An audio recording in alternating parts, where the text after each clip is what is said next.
Hey guys, it's Lawrence Burchett again with Reality's Edge. I think today we really need to talk about Betty and Barney Hill. Betty and Barney Hill in September of 1961. They were on their way home back to New Hampshire, running down Highway 3 in New Hampshire when Betty Hill saw something. She said it was an unusually bright light, and it was moving in a strange pattern. Initially, she thought it was a shooting star, except for it wasn't coming down. It was going up. She had remembered her sister claimed to seen several years before a flying saucer. You know, we're just coming out of the 50s. You know, we just had Roswell happened in 1947, and so we're coming out of this time. You know, the space race is, you know, starting to heat up, and her sister claimed to seen a flying saucer, and that's initially what she thought it was. Now, Barney Hill, her husband Barney, did not believe that at all. So they finally pulled over at a roadside park. And when they did, you know, they had to walk their dog. They were on their way home, long trip from Niagara Falls on vacation on their way home. Dog needed to walk. They needed to stretch their legs. Betty decided to get the binoculars out and look at it, because it seemed to just be moving real erratic and what have you. And she noticed it was a craft.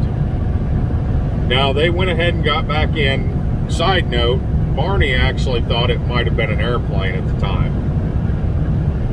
Well, it wasn't. They get back in the car and they start heading south on US Highway 3 again.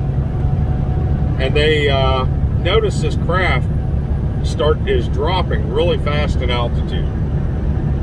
And it ends up flying over top of them, and it's not very high either. It's pretty low to the ground.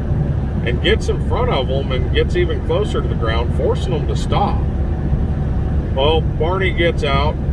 He's got a gun in his pocket, and he's fixing to protect his wife at all costs, do what needs to be done. And there's a claim that he could see somewhere in the neighborhood of 11 small beings through the windows of said craft. Now, I want to keep in mind here, in 1961, Betty and Barney Hill, they really didn't want to draw a whole lot of attention to themselves, because things were different then. People were different.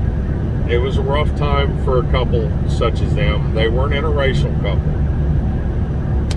It shouldn't have been like that, but it was. And so they needed to, you know, not draw a whole lot of attention to themselves. Plus, you know, they were big in the civil rights movement. And, you know, Barney had a great job. You know, he had a job working for the United States Postal Service. Anyway, back to the story. So they, next thing they know is they're sitting back in their driveway. Don't remember driving there. Don't know how they got there, because the last thing they knew, they were still quite a ways out from their driveway. They were still quite a ways from home. And next thing, they're both coming to in the car in their driveway. Now, sometime later, they ended up going and having hypnotherapy. I think it's hypnotic regression, where they can hypnotize you and bring back memories that you've blocked out or what have you.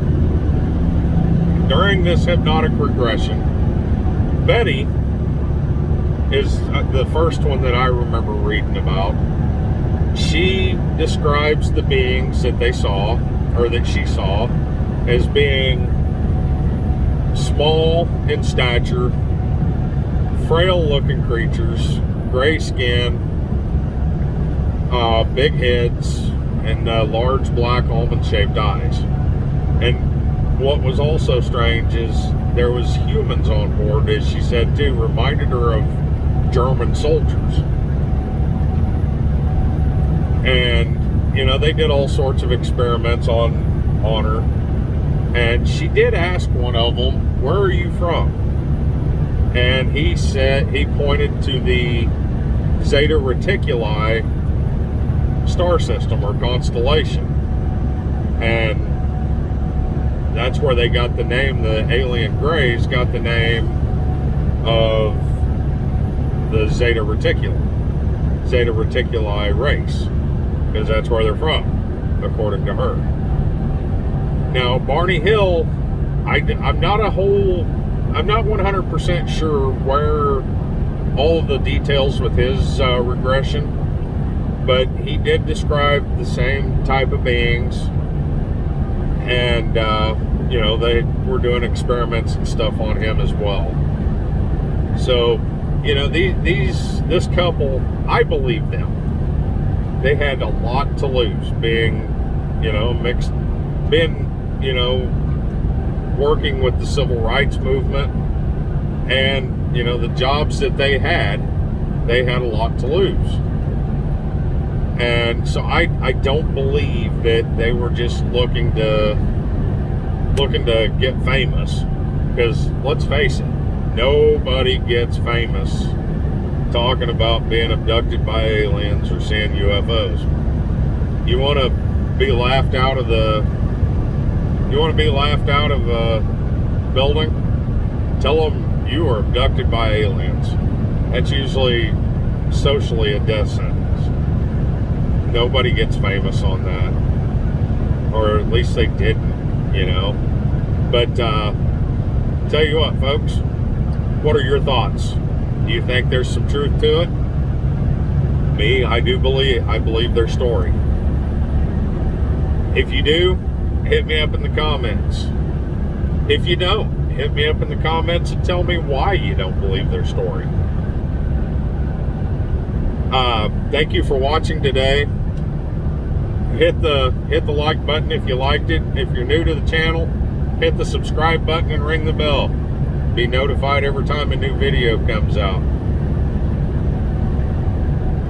I love doing these, having this conversation. I'm having a ball, and I've got a few people that are actually starting to comment. I love it. Keep it up, guys.